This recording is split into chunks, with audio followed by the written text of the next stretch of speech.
Fala galera, beleza? Se você é novo aqui no canal, meu nome é Lucas Manbeiro, cientista, e hoje vamos falar sobre por que você não consegue perder peso e como resolver isso. Vamos começar com expectativas realistas de perda de peso, falar um pouco sobre a termodinâmica da perda de peso e depois passar uns macetes que a gente pode usar para compensar umas adaptações que a gente tem ao longo da perda de peso, para você conseguir continuar perdendo peso. Eu falei bem a fundo no meu primeiro vídeo sobre calorias, só clicar aqui, sobre a taxa máxima que você pode perder gordura, que é algo em torno de 5% de toda a sua gordura do corpo inteiro por semana. Então, se você pesa 100 kg e tem 20% de gordura, você tem 20 kg de gordura, você pode perder 5% disso por semana. 5% de 20 kg é 1 kg, então você pode perder 1 kg de gordura por semana nesse caso. Se você tem menos que 100 kg ou menos que 20% de gordura, você não vai conseguir perder gordura tão rápido assim, vai ter que ser mais devagar do que isso. Só que isso não significa que esse é o peso que você vai perder. Você pode perder menos peso do que isso, porque não tem necessidade de a gente perder gordura no ritmo mais rápido possível. Você também pode perder menos, porque ao mesmo tempo que você está perdendo gordura, você está ganhando músculo, ou você pode estar tendo retenção hídrica. Uma coisa que acontece quando a gente entra em dieta é que a gente fica com cortisol mais alto, e o cortisol pode gerar um acúmulo de retenção hídrica que vai mascarar essa nossa perda de peso. Então, às vezes você está perdendo a gordura máxima que você consegue, mas a balança não está mexendo tanto, porque você tem essa retenção. Mas depois de um tempo ela vai embora, não tem como você reter líquido para sempre. E é possível você perder mais peso do que isso, só que é numa situação que você não está perdendo só gordura. Você pode estar liberando uma retenção hídrica, ou você pode estar liberando glicogênio. Eu também falei bastante nesse meu outro vídeo de calorias sobre isso. O glicogênio não tem uma densidade energética tão grande quanto a gordura, então você pode estar liberando ele e junto dele um monte de água. Só que nesse caso também não é algo sustentável, porque você tem relativamente pouco glicogênio no corpo quando a gente compara com o peso de gordura que a gente tem. Então você vai começar perdendo muito peso e depois não vai perder peso tão rápido assim. É o caso das dietas low carb. Quando você começa uma dieta low carb, principalmente uma cetogênica, você vai ter uma perda de peso que está ligada ao glicogênio e à água que está associada a ele. Agora, se você estiver perdendo mais peso do que esses 5% da sua gordura total por semana, com consistência, então toda semana durante muito tempo, é sinal que você está perdendo massa magra. Então você pode estar perdendo junto músculo ou está perdendo junto massa de órgãos, que seria pior ainda. Para um objetivo tanto de estética quanto de saúde por longo prazo, a sua meta é perder gordura, não é perder peso. É importante você enxergar isso e limitar essa perda de peso a no máximo essa taxa que você consegue perder gordura. Pode também ser menos do que isso, sem problema. Se você perder 300 gramas de gordura por semana, pode não parecer muita coisa, mas ao longo de um ano isso aí são 15 quilos. Agora vamos falar um pouco sobre a termodinâmica da perda de peso. 1 kg de gordura tem 9.000 calorias. Só que o tecido adiposo, que é onde a gente acumula a nossa gordura para usar energia, ele não é 100% gordura, ele é só 87% e os outros 13% são outras coisas. Com isso, a energia que a gente precisa de liberar para consumir 1 kg de tecido adiposo são só 7.830 calorias, é bem menos do que esses 9.000. É válido ressaltar aqui que essa figura de 7.830 é para perder só o tecido adiposo. Se você não estiver fazendo musculação, não estiver fazendo alguma coisa para preservar a sua massa magra, você vai precisar de menos calorias ainda para perder peso. Só que é porque você vai estar perdendo ao mesmo tempo tecido adiposo, massa magra, e a massa magra tem menos energia. Então, por mais que você vá perder mais peso, não é vantajoso. É melhor que você mantenha a sua massa magra, e para isso, ou você faz musculação, ou você é uma pessoa obesa. Porque pessoas obesas tendem a perder mais tecido adiposo que massa magra, mesmo sem fazer musculação. Então eu estou partindo desse pressuposto que você está fazendo alguma coisa para manter sua massa magra, idealmente musculação. A partir disso, a gente pode pegar essa figura dos 7.830, dividir por 30, que a gente vê quanto que é o nosso déficit energético por dia, para a gente conseguir perder 1 kg de gordura por mês. Isso dá 261 calorias. Se a gente quer perder mais do que isso, por exemplo, 2 quilos, aí já são 522 calorias. Só que quando eu falo em déficit de energia, não é exatamente o quanto que você tem que reduzir na sua ingestão ou aumentar do seu gasto, porque quando a gente mexe em um, a gente acaba mexendo no outro também. Quando você diminui a sua ingestão, você acaba diminuindo também o seu gasto. Então agora eu vou te passar como que essas coisas variam para você ter uma ideia de quanto que você tem que reduzir da sua ingestão ou aumentar do seu gasto para chegar nesse déficit de acordo com o seu objetivo. Então seria 261 calorias de déficit para 1 kg por mês e regra de 3 para se for outra coisa. Uma maneira da gente organizar o nosso gasto calórico são em 3 parcelas. Uma delas é o seu metabolismo, que seria o seu gasto sem fazer nada. Outro deles é a sua termogênese induzida pela dieta ou TID, que eu falei mais no meu outro vídeo sobre como ganhar peso. E por fim, quanto você gasta com exercício. E essa parte do exercício a gente pode dividir em duas partes. Uma que é algo voluntário, que a gente não percebe, e outra que é algo que a gente quer fazer com propósito. Então você vai fazer um treino especificamente para gastar energia. E essa parte de atividade física a gente pode dividir mais ou menos 3/4 para essa parte espontânea e 1/4 para a parte com mais propósito. Claro que isso varia de pessoa para pessoa, tem pessoas que fazem exercício com propósito mais do que outras. E tem pessoas que têm empregos que são mais manuais, são mais ativos, pessoas que têm atividade voluntária mais alta, então que anda mais de um lado para o outro, ou que se coça mais, esse tipo de coisa. Então isso aí varia um pouco, mas é para você ter uma ideia da média das pessoas. O metabolismo, apesar de representar a maior parte do nosso gasto energético, 60%, não é algo que explica tanto essa dificuldade em perder peso. Quando a gente pega pessoas que eram obesas e emagreceram e pessoas que nunca foram obesas, a diferença no gasto do metabolismo deles é cerca de 3 a 5%. Não é algo que justifica essa dificuldade toda em perder peso. Isso aí vai ser 2 a 3% quando a gente olha o gasto energético inteiro. Agora o metabolismo varia bastante também com a sua massa magra.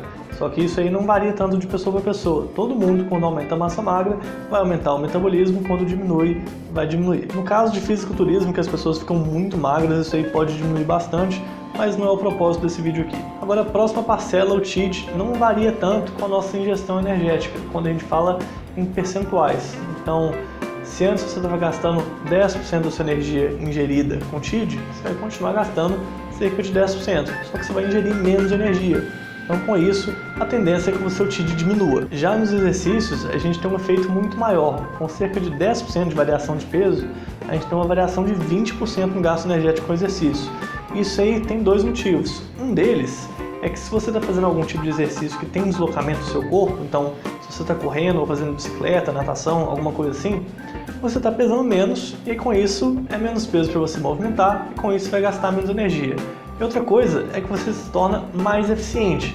Então, se você não tem costume de correr, você vai ter uma economia de corrida maior. Com isso, vai gastar menos energia. E também tem algumas adaptações que acontecem na própria célula, na própria mitocôndria.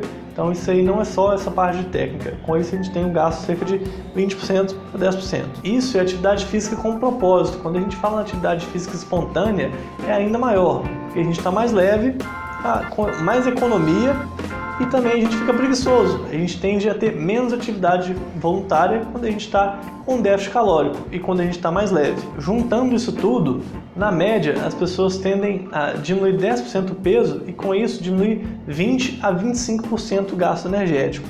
E desses 20 a 25%, cerca de 10% está explicado pela perda de peso e os outros 10 a 15% são outros fatores.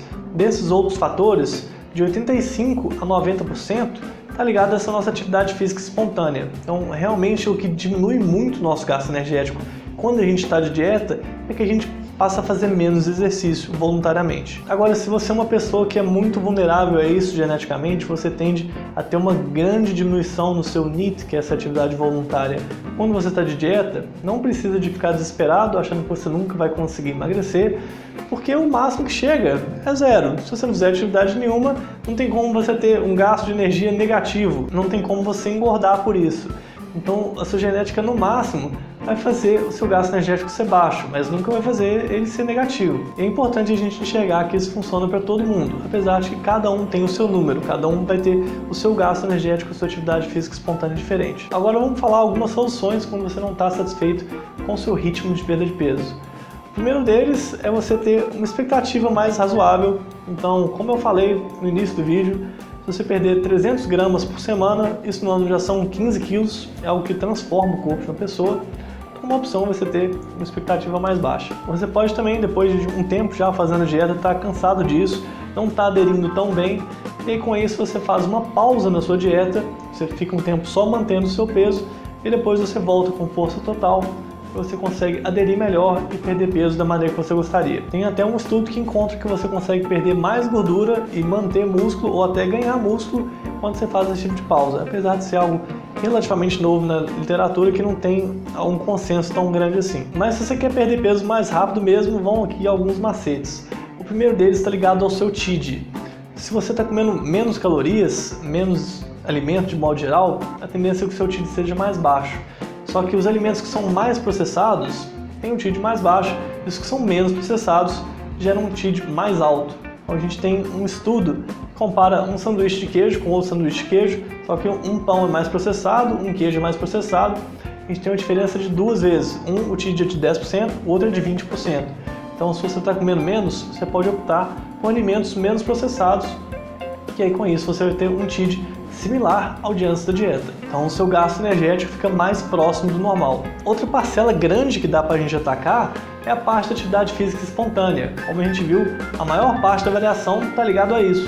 Então, se a gente tem uma noção de como que é a nossa atividade física espontânea antes, a gente pega um pedômetro, mede quantos passos que a gente dá por dia e tenta manter isso durante a dieta, o nosso gasto energético vai ser muito mais próximo do que se a gente simplesmente parar de dar esses passos.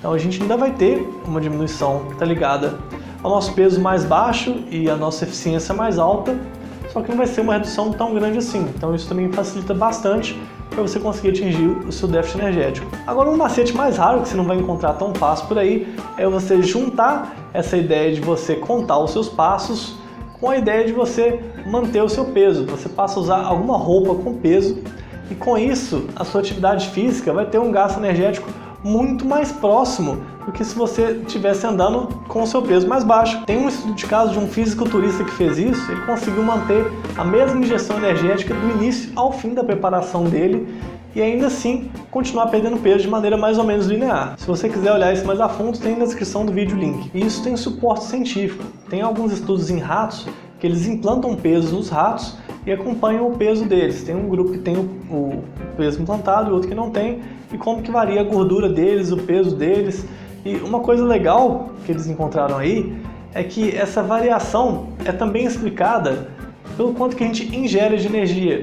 Ou seja, os ratos tinham menos apetite quando eles tinham o peso implantado neles. Isso acontece porque a gente tem alguns sensores dentro dos nossos ossos que percebem esse peso, e isso influencia no nosso apetite. Então você imagina se o Goku não usasse a roupa de peso, o tanto que ele comeria. Então se você usar essas estratégias de ingerir alimentos menos processados, porque com isso você vai ter um TID mais próximo de antes da dieta, e também de ter atividade física similar antes da dieta, contando os seus passos, você consegue perder 1 kg de gordura por mês, com cerca de 300 calorias por dia a menos de ingestão, ou se for 2 kg seria em torno de 600, e aí você faz a regra de 3 se for outro número. Isso contando que você está mantendo a sua massa magra, porque se você não estiver mantendo, aí você vai acabar perdendo mais peso, só que você não vai perder tanta gordura assim. Lembrando que o nosso objetivo é perder gordura. E se você for uma pessoa nova à musculação, você tem plenas condições de ganhar músculo e perder gordura ao mesmo tempo. Então você não tem essa necessidade de perder peso. E é importante ressaltar, toda dieta funciona assim. Low carb é assim, paleolítica é assim, jejum intermitente é assim, é déficit energético, que isso vai gerar perda de gordura. Agora, esses diferentes métodos para a gente manipular a nossa ingestão de maneira mais fácil vai ter que ficar para um próximo vídeo. Se você tem interesse nessa abordagem racional de perder peso, me manda um e-mail marombeirocientista@gmail.com ou preenche o formulário que está aqui na descrição do vídeo para fazer consultoria comigo. Se você curtiu o vídeo, clica no curtir, comenta aqui alguma variação de peso doida para eu ajudar a explicar. Aquele abraço e bora pro chão, filho!